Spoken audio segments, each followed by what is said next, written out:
Shalom Jemaat GB Maple Park yang dikasih Tuhan, kembali lagi di Ibadah KTM GBI Maple Park. Kami berharap jemaat yang menonton tayangan ini dapat merasakan hadirat Tuhan dalam firman Tuhan yang disampaikan oleh hamba-Nya. Untuk mengetahui updatean terbaru kegiatan GB Maple Park, Bapak Ibu jangan lupa subscribe, like, comment, and share kepada saudara dan kerabat kalian. Pada hari Minggu 26 Desember 2021 pukul 10.30 pagi, GB Maple Park akan mengadakan Natal secara onsite yang akan dilayani oleh Pastor Jeffrey S. Chandra. Kami mengundang Bapak Ibu dan seluruh jemaat dapat hadir dan bersama-sama merayakan kelahiran Sang Juru Selamat kita, Tuhan Yesus Kristus. Ibadah onsite GB Maple Park tetap mematuhi protokol kesehatan yang dianjurkan oleh pemerintah. Pastikan Bapak Ibu dan jemaat yang hadir telah terdaftar di aplikasi Peduli Lindungi. Sekarang mari kita siapkan hati untuk memulai ibadah KTM kita pada hari ini. Selamat beribadah and Merry Christmas. Sampai jumpa di hari Minggu ibadah onsite GB Maple Park. Tuhan Yesus memberkati. Shalom jemaat yang dikasihi Tuhan, mari kita saksikan kegiatan GBI Maple Park dalam sepekan ini.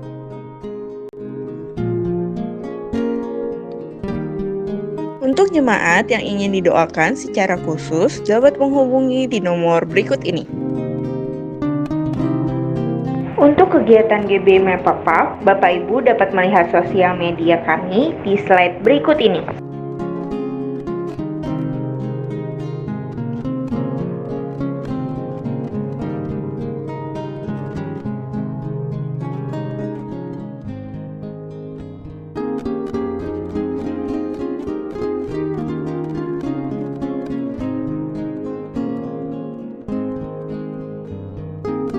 Bagi jemaat yang ingin memberikan persembahan, dapat mentransfer ke nomor rekening BCA berikut ini.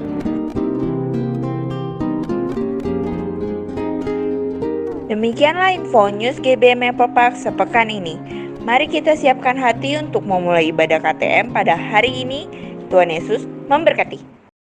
Mazmur 91. Dalam lindungan Allah. Orang yang duduk dalam lindungan yang maha tinggi dan bermalam dalam naungan yang maha kuasa akan berkata kepada Tuhan, tempat perlindunganku dan kubu pertahananku, Allahku yang kupercayai. Sungguh dialah yang akan melepaskan engkau dari jerat penangkap burung, dari penyakit sampar yang busuk. Dengan kepaknya ia akan menudungi engkau, di bawah sayapnya engkau akan berlindung. Kesetiaannya ialah perisai dan pagar tembok. Engkau tak usah takut terhadap kedahsyatan malam, terhadap panah yang terbang di waktu siang, terhadap penyakit sampar yang berjalan di dalam gelap, terhadap penyakit menular yang mengamuk di waktu petang. Walau 1.000 orang rebah di sisimu dan 10.000 di sebelah kananmu, tetapi itu tidak akan menimpamu. Engkau hanya menontonnya dengan matamu sendiri dan melihat pembalasan terhadap orang-orang fasik. Sebab Tuhan ialah tempat perlindunganmu, yang maha tinggi telah kau buat tempat perteduhanmu. Malapetaka tidak akan menimpa kamu, dan tulah tidak akan mendekat kepada kemahmu. Sebab malaikat-malaikatnya akan diperintahkannya kepadamu untuk menjaga engkau di segala jalanmu. Mereka akan menatang engkau di atas tangannya, supaya kakimu jangan terantuk kepada batu. Singa dan ular tedung akan kau langkahi. Engkau akan menginjak anak singa dan ular naga. Sungguh hatinya melekat kepadaku, maka aku akan meluputkannya. Aku akan membentenginya, sebab ia mengenal namaku. Bila ia berseru kepadaku, aku akan menjawab. Aku akan menyertai dia dalam kesesakan. Aku akan meluputkannya dan memuliakannya. Dengan panjang umur akan kukenyangkan dia dan akan kuperlihatkan kepadanya keselamatan daripadaku. Amin. Pentakosta ketiga. 1. Pentakosta ketiga adalah pencurahan Roh Kudus yang dahsyat di zaman ini melebihi yang terjadi di Azusa Street. 2. Pentakosta ketiga akan mengakibatkan penuaian jiwa yang terbesar dan yang terakhir sebelum Tuhan Yesus datang kembali. 3. Pentakosta ketiga akan membangkitkan generasi Yeremia, yaitu anak-anak muda yang dipenuhi Roh Kudus, cinta mati-matian kepada Tuhan Yesus, tidak kompromi terhadap dosa, dan akan bergerak untuk memenangkan jiwa. 4. Pentakosta ketiga lahir di Indonesia dan bergerak ke bangsa-bangsa. Gerakan ini dari timur ke barat dan akan kembali ke Yerusalem. 5. Pentakosta ketiga akan memberikan kuasa untuk menyelesaikan amanat agung, dan setelah itu Tuhan Yesus datang kembali. Shalom Bapak Ibu Saudara yang dikasihi Tuhan. Kami keluarga besar GB Mapel Park mengucapkan selamat Hari Natal 2021 dan selamat menyongsong Tahun Baru 2022. Tuhan Yesus memberkati Bapak Ibu Saudara sekalian berlimpah-limpah-limpah. Amin. Puji nama Tuhan. Shalom GBI Maple Park. Dimanapun Bapak Ibu Saudaraku berada saat ini, mungkin masih berkumpul bersama keluarga, saya mengucapkan Merry Christmas, Selamat Natal untuk saudara-saudaraku sekalian. Boleh berikan salam untuk keluarga di rumah, kanan kiri katakan damai Natal menyertai engkau. Haleluya, sekali lagi berikan sorak-sorai yang meriah buat Tuhan kita.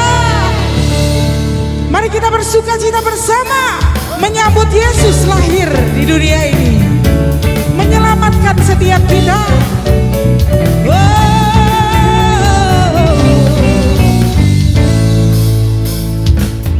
Kita surga bergema, lahir Raja mulia, damai dan sejahtera turun dalam dunia. Bangsa-bangsa bangkit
Kami menyambut Engkau, Yesus, Raja Damai, Juru Selamat dunia.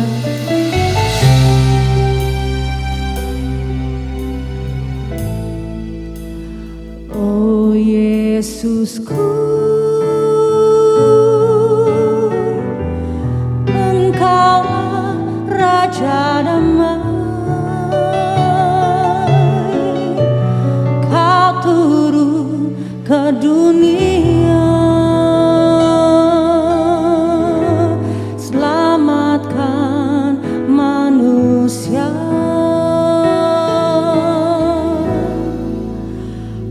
Oh Yesusku,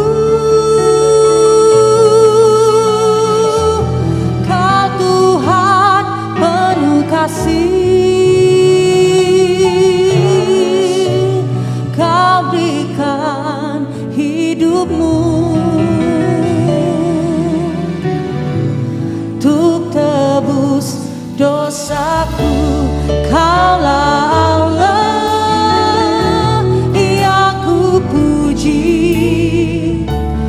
Kaulah Allah yang ku sembah. Kemuliaan bagimu di tempat maha tinggi. Kemuliaan bagimu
Saya bersyukur untuk hari ini boleh melayani di GBI Maple Park dalam kebaktian tengah minggu. Dan kita sedang memasuki masa-masa untuk kita merayakan Natal. Karena tinggal beberapa hari lagi, kita sama-sama menyanyikan Silent Night, Holy Night. Dan kita bersuka cita karena memang Natal membawa sukacita buat setiap kita. Karena itu saya mau mengajak kita untuk bersuka cita, untuk mendengar dan menerima pesan Natal yang hari ini. Saya percaya bahwa Natal itu berbicara pesan. Natal ada dekorasi yang indah, puji Tuhan. Seperti di belakang saya ada pohon Natal dan kita pergi ke mall, banyak yang juga mendekorasi sehingga suasana sukacita bisa kita rasakan bersama-sama, termasuk orang-orang yang di luar Kristen. Tetapi satu hal yang paling penting, Natal itu berbicara pesan. Karena ingat, Maria didatangi malaikat dan menyampaikan pesan, engkau akan mengandung oleh karena Roh Kudus.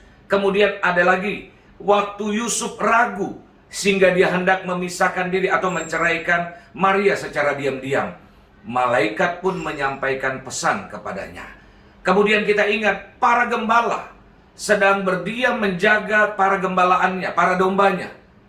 Tiba-tiba malaikat datangi mereka dan pesan pun disampaikan, telah lahir bagimu juru selamat.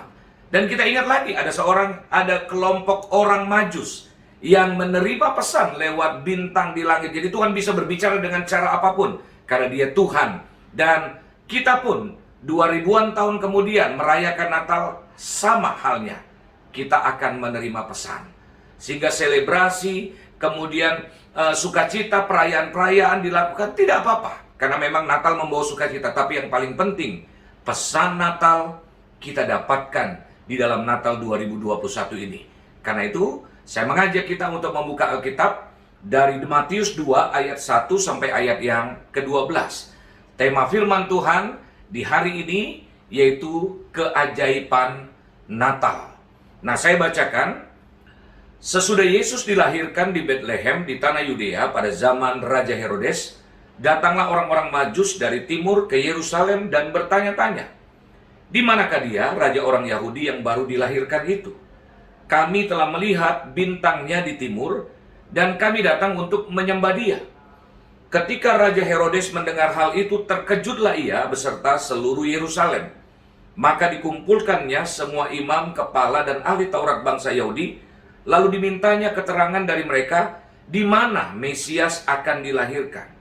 Mereka berkata kepadanya, di Bethlehem di tanah Yudea, karena demikianlah ada tertulis dalam kitab Nabi, dan engkau Bethlehem tanah Yehuda, engkau sekali-kali bukanlah yang terkecil di antara mereka yang memerintah Yehuda. Karena daripada mula akan bangkit seorang pemimpin yang akan menggembalakan umatku Israel. Lalu dengan diam-diam Herodes memanggil orang-orang Majus itu dan dengan teliti bertanya kepada mereka bila mana bintang itu nampak. Kemudian ia menyuruh mereka ke Bethlehem, katanya, pergi dan selidikilah dengan seksama hal-hal mengenai anak itu. Dan segera sesudah kamu menemukan dia, kabarkanlah kepadaku supaya aku pun datang menyembah dia. Setelah mendengar kata-kata raja itu, berangkatlah mereka, dan lihatlah, bintang yang mereka lihat di timur itu mendahului mereka hingga tiba dan berhenti di atas tempat di mana anak itu berada. Ketika mereka melihat bintang itu, sangat bersukacitalah mereka. Maka masuklah mereka ke dalam rumah itu, dan melihat anak itu bersama Maria ibunya, lalu sujud menyembah dia. Mereka pun membuka tempat harta bendanya dan mempersembahkan persembahan kepadanya, yaitu emas, kemenyan, dan mur. Dan karena diperingatkan dalam mimpi supaya jangan kembali kepada Herodes, maka pulanglah mereka ke negerinya melalui jalan lain. Nah, kita bisa melihat bagaimana Tuhan menyatakan keajaibannya dalam kehadirannya. Kita tahu bahwa dia Tuhan, dia Raja di atas segala raja, dia pemilik dunia ini. Tetapi dia mengambil suatu keputusan yang ajaib, di mana dia turun ke dunia dalam rangka untuk mati, lalu darahnya tercurah. Kemudian dia bangkit, kemudian naik ke surga untuk menyediakan tempat bagi setiap kita. Sebelum dia turun ke dunia, dia sudah tahu bahwa dia akan lahir Dan dalam Yesaya 53 dinubuatkan, ia akan tertikam oleh karena kesalahan kita. Bentuknya pun, rupanya pun tidak tampan lagi. Padahal dosa kita lah yang dipikulnya. Oleh bilur-bilurnya kita menjadi sembuh. Jadi Tuhan yang adalah pemilik dunia dan segala sesuatu mengambil satu keputusan yang sangat sulit. Kenapa saya bilang sulit? Karena kita ini makhluk ciptaannya. Kalau dia marah, dia binasakan kita sangat mudah. Kalau dia mengambil keputusan, dia hapus dosa kita dengan memperkatakan sebagaimana dia menciptakan bumi dan isinya. Dia katakan, jadilah pagi, jadilah petang. Jadi kalau Tuhan tidak turun ke dunia dengan cukup memperkatakan lewat kalimat yang keluar dari mulutnya, sangat bisa. Tapi satu hal, dia Tuhan yang tidak mungkin mendustai perkataannya. Dia kasih aturan bahwa dosa bisa dihapus dengan darah. Sehingga kita ingat dulu kita mengenal ada namanya hari raya korban, yang kita tidak rayakan lagi. Kenapa? Karena dulu dosa orang kalau besar dikorbankanlah, namanya lembu atau sapi. Darahnya dicurahkan untuk mengganti dosa manusia. Kalau dosanya lebih kecil, dikasih yang namanya kambing atau domba. Darahnya dicurahkan untuk menebus dosa kita. Ada lagi burung tekukur atau burung merpati. Artinya itu dosa yang paling kecil, dikorbankan, darahnya dicurahkan untuk kita. Tapi Tuhan melihat aturannya itu, ternyata membuat manusia tetap jatuh lagi, sudah dibenarkan jatuh lagi. Karena Allah mengasihi kita. Makanya dalam Yohanes 3:16 dikatakan, karena begitu besar kasih Allah akan dunia ini, sehingga ia mengaruniakan anaknya yang tunggal, supaya barang siapa yang percaya kepadanya tidak binasa, melainkan beroleh hidup yang kekal. Tuhan tidak bisa membatalkan perkataannya. Dia berkata bahwa dosa dihapus dengan darah. Tetapi dia ambil keputusan sehingga dia sendiri yang turun dan dia harus menjadi anak domba yang tidak bercacat celah. Darahnya itulah yang menggantikan dosa-dosa kita, sehingga korban satu kali berlaku kekal. Berkali-kali kita lakukan kesalahan lagi, darahnya cukup sekali waktu disalibkan. Itulah yang mengampuni kesalahan dan dosa kita. Sehingga bicara tentang Natal, ini bicara keajaiban. Dia Tuhan yang mau menurunkan statusnya, dihina, dicaci maki, direndahkan. Sampai hari ini ada banyak orang-orang yang tidak percaya kepada Yesus. Kita buka di internet, buka di Google, bagaimana Jesus Christ, kalau kita ketik, dihina, dicaci maki, direndahkan, dibuat gambar-gambar yang menghina. Tapi kita tidak perlu bela. Karena Tuhan kita terlalu hebat untuk kita bela. Dialah yang membela kita. Sehingga kita lihat ini keputusan yang ajaib yang dia buat. Yang kedua, dari apa yang kita baca, keajaiban Natal, diantaranya adalah bagaimana dia memakai orang-orang yang tidak dianggap. Karena pada masa itu yang bisa dan boleh mendengar suara Tuhan, cuma nabi atau imam besar. Ada banyak imam, tetapi cuma satu imam, yaitu imam besar, yang bisa mendengar suara Tuhan. Karena memang itu cara Tuhan menyampaikan pesan lewat hamba-hambanya, yaitu nabi atau imam besar. Tetapi pada waktu itu, Maria bukan imam, Yusuf bukan imam, gembala, orang tidak berpendidikan. Mereka bukan imam, bukan nabi. Orang majus, orang yang tidak mengenal Tuhan. Mereka cuma diberikan kemampuan dan Tuhan pakai orang-orang bodoh. Makanya ada ayat Alkitab begini, orang-orang bodoh dipakai Tuhan untuk mempermalukan orang-orang yang merasa dirinya pintar. Mereka tidak dianggap, tetapi pesan disampaikan kepada mereka.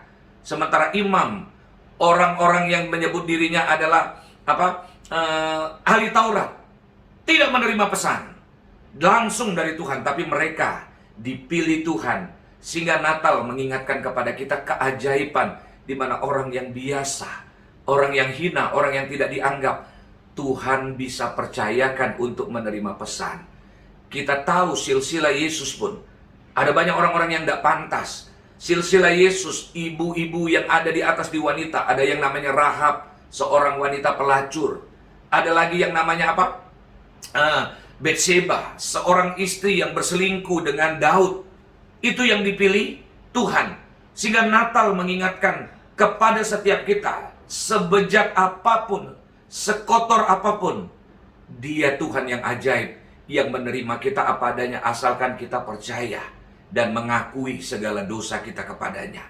Hal yang berikut, bagaimana dia menyatakan keajaiban dalam Natal yang kita rayakan, di mana dia melakukan sesuatu yang kalau boleh dibilang tidak masuk akal. Ilmu perbintangan. Kan kita ingat, sekarang kita masih sering dengar pakai rasi-rasi, sehingga lu bintangnya apa? Gua mah Virgo. Kalau lu, gua Gemini, gitu kan. Nah, itu ada banyak orang-orang yang bisa membaca seperti itu, tetapi Tuhan pakai orang-orang yang mempunyai pengetahuan seperti orang Majus. Dari timur dikatakan, sangat mungkin mereka dari Mesopotamia, mereka dari Persia atau dari Iran atau Irak, yang sekarang Mesopotamia itu adalah Irak, kemudian Persia itu adalah Iran. Sangat mungkin mereka dari timur itu, dari timur Israel, dari situ. Yang tidak mengenal Tuhan, tapi Tuhan pilih. Karena itu mengingatkan kepada kita, kalau kita dipilih Tuhan, dari latar belakang seburuk apapun, harusnya kita pakai hidup kita untuk memuliakan Tuhan. Kalau kita tidak mau, Tuhan bisa pakai orang-orang yang bahkan tidak mengenal Tuhan sekalipun. Dia bisa datangi orang-orang tersebut dengan mimpi, dengan penglihatan, dengan berbagai cara. Karena itu, saya percaya, kalau pada masa itu Tuhan menyatakan keajaibannya dalam peristiwa Natal, saya percaya Tuhan kita tetap tidak berubah. Dulu, sekarang, dan selamanya Tuhan yang sama, yang juga mau menyatakan keajaibannya kepada kita. Supaya Natal bukan cuma sekedar tradisi. Karena ada banyak kita yang mungkin terlahir dari orang tua Kristen, otomatis kita Kristen. Tapi waktu merayakan Natal, kok biasa aja, dan minta maaf. Ada banyak orang mengaku dirinya Kristen, ketika merayakan Natal menghina Tuhan. Dengan cara seperti apa? Ketika peristiwa bulan-bulan biasa, di rumahnya tersedia sirup, tersedia teh, tersedia kopi, tersedia minuman-minuman mineral. Tapi ada banyak orang Kristen ketika Natal dan Tahun Baru merayakan kelahiran Yesus. Orang bilang, di situ ada bir, di situ ada minuman-minum alkohol. Dan ketika ditanya, kenapa? Ya, setahun sekali. Kenapa dipilih waktu Natal? Kenapa kita menghina Tuhan waktu merayakan Natal dengan menyediakan minuman-minuman yang bisa memabukkan? Karena itu, pastikan dalam peristiwa kita merayakan Natal, kita menerima keajaiban yang Dia siapkan. Nah, bagaimana kita bisa mengalami anugerah Tuhan, yaitu menikmati keajaiban Natal sebagaimana nama-nama yang tadi saya sampaikan. Hal yang pertama, saya ajak kita baca dalam Matius 1 ayat yang ke-18. Kelahiran Yesus Kristus adalah seperti berikut. Pada waktu Maria ibunya bertunangan dengan Yusuf, ternyata ia mengandung dari Roh Kudus sebelum mereka hidup sebagai suami istri.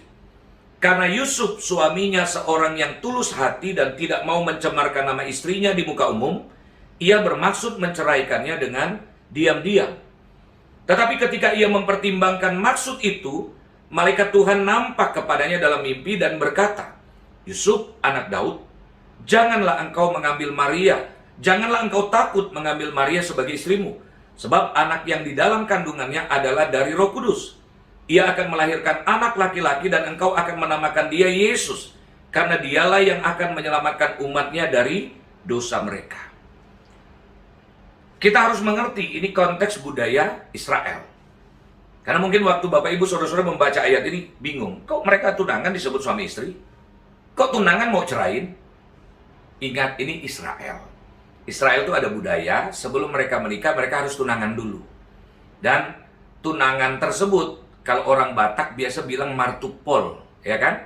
Kemudian orang Chinese biasa bilang sangjit, gitu kan? Orang bule bilang engagement. Kalau kita orang Indonesia bilangnya tunangan. Ada yang lakukan, ada yang tidak. Tapi Israel lakukan tunangan dulu, diikat, orang tuanya sepakat, kita akan menikahkan anak kita, dan nanti dalam waktu dekat anak kita akan menikah. Nah, dalam konteks Yahudi, orang yang sudah tunangan sudah dianggap sebagai suami istri, tapi tidak boleh hidup sebagai suami istri. Itulah yang Yusuf dan Maria lakukan. Tiba-tiba, Yusuf yang sudah punya impian, punya kekasih yang menjaga hidupnya dalam kekudusan, yang tentunya dia punya pandangan cantikkah, pintarkah, setiakah, tiba-tiba dia dapat kenyataan istrinya atau tunangannya itu hamil.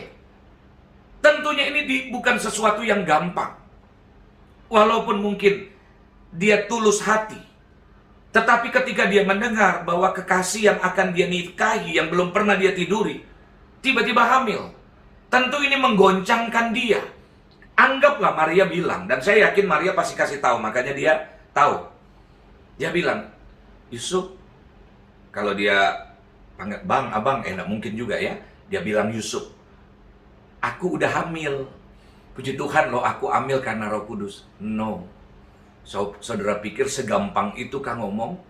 Karena untuk diketahui kalau Maria ngomong seperti itu, dan ketika dia berbicara seperti itu, sangat tidak mudah untuk Yusuf percaya. Karena ingat seperti awal saya bilang, yang bisa menerima pesan Tuhan kasih aturan yaitu nabi, yang kedua imam besar. Maria bukan nabi, Maria bukan imam besar. Sehingga ketika dia bicara seperti itu tidak mudah ya seorang Yusuf bisa percaya. Sehingga karena dia seorang yang tulus hatinya, Alkitab katakan, dia bermaksud menceraikan atau memutuskan hubungannya secara diam-diam. Kenapa dibilang tulus? Padahal mau menceraikan. Ingat, bahwa kalau dia umumkan, kan maaf, banyak orang kan kalau pacaran jatuh cinta lalu putus, sakit hati malah saling menyakiti. Kan Yusuf bisa berpotensi begitu. Ketika dia merasa bahwa hubungan mereka dinodai, bisa aja kan dia marah, dia kecewa, dia umumkan, "Hei, pengumuman, calon bini gua itu hamil duluan." Dia bilang karena Roh Kudus. Bisa aja kan kalau dia seorang yang sakit hati. Tapi Alkitab bilang, karena dia seorang yang tulus hatinya, dia menceraikan diam-diam. Kenapa dibilang tulus? Kenapa dibilang secara diam-diam? Karena kalau dia umumkan, Maria kena hukum Yahudi. Dimana kalau orang berzina sebelum menikah ataupun sesudah menikah dia berzina, dia harus mati dirajam pakai batu. Sehingga hal yang pertama yang harus kita lakukan untuk mengalami keajaiban Natal, sebagaimana Yusuf, miliki hati yang tulus. Ingat, orang kalau tulus, dia bisa direndahkan.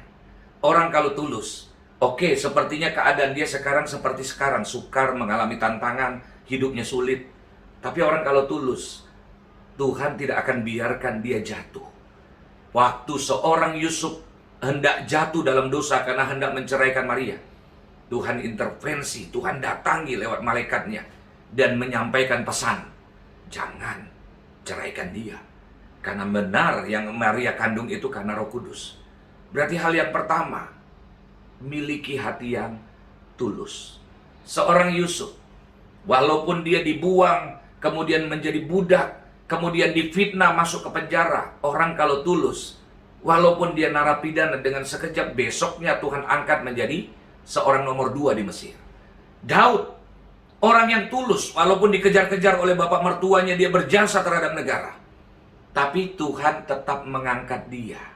Orang kalau tulus, berhadapan dengan Tuhan yang memperhatikan dan membuka jalan. Karena itu, perhatikan.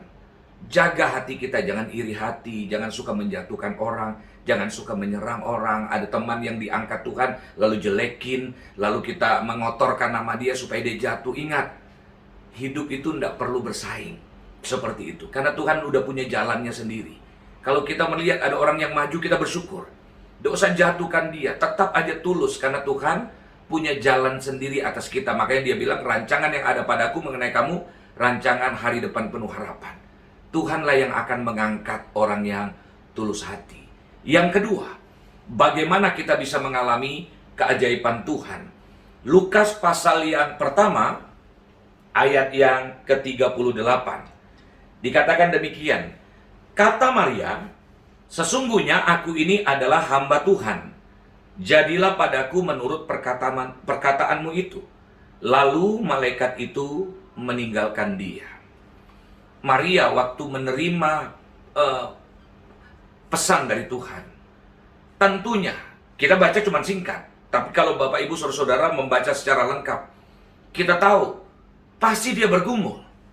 Karena sebagai wanita muda yang sudah merencanakan menikah dan sudah bertunangan, tentulah ketika dia menerima pesan untuk menjadi seorang wanita yang mengandung tanpa menikah, tentu masa depannya jadi buyar. Kenapa? Ketika dia pertama mendengar, dia takut. Dia takut kan dia tidak biasa mendengar suara Tuhan lewat malaikatnya. Karena biasa yang mendengarkan nabi ataupun imam tadi yang saya sampaikan. Ketika dia mendengar, akhirnya dia percaya. Oh benar, ini malaikat. Setelah dia percaya, tiba-tiba dia mendapatkan pesan dia akan hamil karena Roh Kudus. Tentunya dia punya kesempatan untuk menolak atau tawar-menawar. Makanya kan sempat bertanya, bagaimana mungkin aku ini kan belum bersuami? Itu kan logis dia bertanya. Lalu malaikat menjelaskan, bagi Tuhan tidak ada yang mustahil. Sesungguhnya aku ini hamba Tuhan, jadilah seperti yang engkau kehendaki. Tentunya dia punya kekhawatiran, kalau sampai mama tahu, sampai bapak tahu, ya tentunya kami akan dibuang. Saya akan mungkin mati karena dirajam. Mungkin seorang Yusuf, walaupun saya tahu dia baik, tetapi belum tentu dia bisa terima. Belum tentu dia percaya. Tetapi karena dia menyadari dia hamba Tuhan, dia taat. Saudara boleh punya posisi apapun, pengusahakah, pedagangkah, mungkin saudara bukan pendeta seperti saya. Tapi ingat, di hadapan Tuhan, kita ini hamba. Karena pada waktu yang dia datang yang kedua kali, ingat dia berkata, cuma 2 status, yaitu hamba yang baik atau hamba yang jahat. Jadi kita boleh berbeda profesi. Saya pendeta, Bapak Ibu bukan pendeta. Tapi kita sama-sama hamba Tuhan. Kalau kita sadar hamba Tuhan, kalau Tuhan berkati kita tahu berkat ini pun untuk menjadi berkat. Untuk misalnya, kita lihat di gereja kita butuh apa. Kadang-kadang tanpa diumumkan, kitalah yang mengambil keputusan, Tuhan terima kasih saya berkat lebih. Tidak perlu kita diminta-minta, tidak perlu diumumkan. Tapi kalau Tuhan gerakkan, kita bisa mengambil keputusan untuk mengambil bagian untuk menjadi berkat. Jadi hal yang kedua yang harus kita sadari, kita ini hamba Tuhan. Jadi kita harus sadar, apapun yang Tuhan mau, kita harus lakukan. Karena kita sadar hamba, kita bukan bos. Kita tidak mudah tersinggung. Ketika Tuhan izinkan, dalam apa yang kita imani, kita percaya Tuhan akan melakukan hal-hal yang hebat. Tapi mungkin sebagai seorang pengusaha, saudara merasa, saya sedang susah. Saya sedang mengalami kesulitan. Kenapa begini Tuhan? Kenapa begini Tuhan? Tidak usah komplain. Kita ini hamba. Jangan pernah marah dengan Tuhan. Karena sebagai hamba, apapun Tuhan kita, yaitu Tuhan Yesus Kristus, melakukan dan menginginkan apapun, kita harus taat. Tapi percaya, Tuhan tidak jahat. Kalaupun Tuhan proses kita mengalami tantangan, tidak selama-lamanya kita akan mengalami kesulitan. Yang berikut, yang terakhir, saya mengajak kita untuk membuka di dalam Matius pasal yang kedua. Tadi kita baca ayat yang kedua dan ayat yang berikutnya. Saya akan ajak kita baca ya. Di ayat yang kedua, di kalimat berikutnya, di manakah dia, raja orang Yahudi yang baru dilahirkan itu? Kami telah melihat bintangnya di timur, dan kami datang untuk menyembah dia. Jadi orang Majus, ketika dia melihat bintang spesial itu, dia langsung menyadari kemampuan yang Tuhan beri, membuat dia menyadari dan sanggup melihat bahwa itu ada sesuatu yang khusus, yaitu ada seorang anak raja yang lahir. Dan ketika dia tahu, mereka langsung bersepakat untuk menyembah. Lalu pergilah mereka mengikuti bintang tersebut. Dibawalah sampai ke Israel. Dalam logikanya mereka, karena dalam petunjuk bahwa yang lahir itu anak raja, tentu lahirnya di istana. Makanya sangat mungkin dia bertanya-tanya, di manakah istana raja? Dituntunlah mereka sampai ke istana Herodes. Kenapa? Karena yang lahir adalah anak raja berdasarkan bintang. Jadi dia bertanya, di manakah bayi yang dilahirkan itu yang adalah anak raja? Lalu Raja Herodes bertanya kepada penasihat-penasihatnya, para imam, para ahli Taurat. Mereka tahu. Ingat, ada banyak orang cakap dan tahu tentang ayat-ayat Alkitab karena mungkin sekolah teologi, mungkin punya gelar-gelar yang tinggi karena memang belajar. Tapi bukan itu yang Tuhan mau. Kita belajar perlu. Artinya apa? Apalagi kalau kita pengajar-pengajar, kita sekolah bagus untuk kita mengerti dengan benar, sehingga tidak menyesatkan. Tapi satu hal, bukan cuma sekedar tahu. Ahli Taurat, para imam tahu, ada tertulis di dalam Alkitab, Hosea, Mika dituliskan, akan lahir juru selamat di kota Daud. Tapi mereka mendapat pesan lewat orang Majus, tapi kesombongannya membuat mereka tidak mendapatkan pesan Natal masuk di dalam kehidupan mereka. Jadi ketika mereka tahu, ayat yang ke-10 dikatakan demikian. Ketika mereka melihat bintang itu, sangat bersukacitalah mereka. Jadi setelah mendengar ketemu Herodes, mereka pergi dan tiba-tiba bintang itu mendahului mereka dan berhenti di atas rumah yang adalah tempat Maria dan Yesus. Tentunya termasuk Yusuf. Lalu mereka pun bersukacita. Dan rasanya untuk bersukacita tidak mudah. Kenapa saya bilang begitu? Karena ternyata bukan istana. Ternyata cuma kandang domba. Ketika mereka dari awal merencanakan untuk menyembah dan membawa emas, kemenyan, dan mur, tentunya mereka berpikir ini akan lahir di istana. Tapi ketika melihat faktanya bahwa ternyata mereka cuma lahir di kandang domba, ada banyak orang yang undur. Tidak sesuai. Ikut Tuhan kok katanya begini, kok indah, kok diberkati. Ikut Tuhan kok malah susah ya, kok ngalami tantangan, kok ngalami pergumulan. Lalu ada banyak orang yang akhirnya meninggalkan Tuhan karena masalah-masalah yang dihadapinya. Melihat apa yang terjadi tidak sesuai dengan apa yang dia dengar dalam firman Tuhan. Sehingga kita bisa melihat, rasanya orang Majus bisa mengambil keputusan untuk mundur dan tidak menyembah Tuhan, juga tidak memberikan persembahan. Tapi ayat yang ke-11 kita lihat. Maka masuklah mereka ke dalam rumah itu dan melihat anak itu bersama Maria ibunya, lalu sujud menyembah dia. Mereka membuka tempat harta bendanya dan mempersembahkan persembahan kepadanya, yaitu emas, kemenyan, dan mur. Mereka tetap menyembah. Bahkan mereka tetap memberikan hadiah emas, kemenyan, dan mur kepada Yesus melalui ibunya atau orang tuanya. Sehingga kita bisa melihat dalam kehidupan ini, untuk kita bisa mengalami keajaiban Natal, tetaplah konsisten. Ketika kita diberkati, diangkat, mengalami hal-hal yang baik, mujizat Tuhan kita alami, gampang untuk bersyukur. Tapi ketika kita melihat kok ikut Tuhan kok sepertinya susah ya, tetap menyembah Tuhan. Seorang Majus ini bukan orang yang sudah di dalam Tuhan, tapi mereka tetap menyembah dan tetap mempersembahkan hadiah kepada Yesus. Karena itu, pastikan setiap kita memiliki hati yang tulus seperti Yusuf. Kedua, memiliki hati hamba seperti Maria. Yang ketiga, kita memiliki hati seperti orang Majus, melihat keadaan yang sepertinya tidak sesuai dengan dugaan mereka, mereka tetap setia menyembah Tuhan. Dalam hidup ini, ada masa-masanya Tuhan izinkan kita masuk dalam proses, tantangan, pergumulan. Tapi ingat, Tuhan bilang pencobaan yang kamu hadapi itu pencobaan biasa yang tidak melebihi kekuatanmu. Setelah kita melewati ujian, kita menjadi tahan uji dan akhirnya menjadi pemenang. Mari, terima pesan Natal ini dengan meresponi, Tuhan saya mau punya hati yang tulus, hati hamba, dan tetap konsisten menyembah Tuhan. Kita berdoa. Tuhan, terima kasih untuk firman-Mu. Karena di Natal ini kami percaya pesan Tuhan untuk kami mengalami keajaiban Natal juga Engkau ingin berikan kepada kami. Sehingga bukan seperti Herodes, bukan seperti ahli Taurat, bukan seperti para imam yang dengar dan tahu tetapi tidak mengalami keajaiban Natal. Kami mau bukan cuma sekedar merayakan, tapi di Natal 2021 ini kami menerima pesan dan mengalami keajaiban Natal. Hamba berdoa, biar Roh Kudus sempurnakan firman yang sudah kami terima, sehingga semua kami pulang dengan sukacita. Kami bersyukur di dalam nama Tuhan Yesus Kristus. Haleluya. Amin.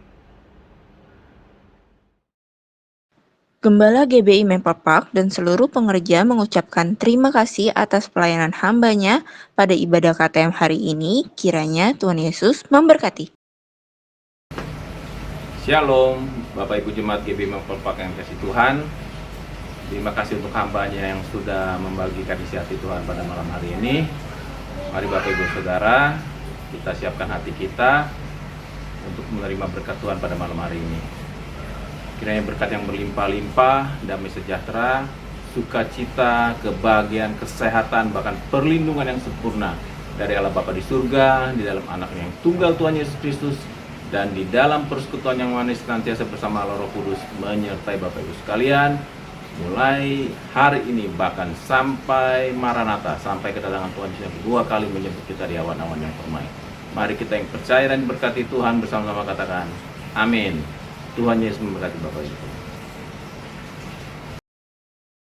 Kami dan segenap kru yang bertugas mengucapkan terima kasih atas perhatiannya. See you next week and God bless you.